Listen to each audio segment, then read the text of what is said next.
Aujourd'hui, c'est un numéro un peu spécial. Nous allons parler d'un peuple qui a donné son nom au continent africain et que c'est un peuple qui n'est pas originaire de l'Afrique comme nous allons le voir.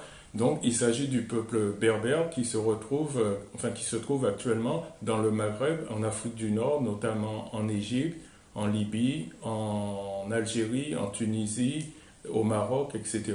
Donc, nous allons voir l'histoire de ce peuple sans plus tarder. Dans ces conditions, comment voulez-vous qu'une humanité blanche se trouvant en Afrique du Nord, en l'occurrence les Berbères, soit des autochtones, à savoir les premiers habitants du pays? Nous avons une momie qui a été trouvée en 1958 en Libye, qui représente un garçon de 2 ans. Et c'est un enfant qui est noir, comme on peut le voir sur sa momie. Donc, nous sommes environ à 3500 avant l'ère chrétienne. Il n'y a toujours pas de race blanche en Afrique du Nord.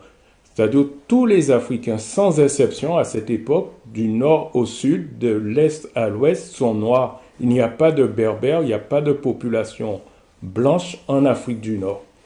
Et c'est à ce moment-là qu'apparaissent ce qu'on va appeler forcément les berbères. Donc, vous voyez, ce n'est pas des peuples qui sont nés en Afrique, mais des peuples qui sont venus en Afrique. C'est-à-dire qui ont fui les îles de la Méditerranée pour s'attaquer à l'Égypte et finalement on leur donne la permission de s'installer vers 1200 sous Ramsès III. Ils vont prospérer, on va les utiliser dans l'armée et vers 950 il y a le premier pharaon berbère qui va prendre le pouvoir qui s'appelle Sesnak. Mais dans la Bible on en parle comme Shishak, dans les documents égyptiens on en parle comme étant Sheshonk. Son nom, c'est pas un nom berbère. Il faut savoir que ses parents étaient noirs, d'accord, et sa mère était libyenne.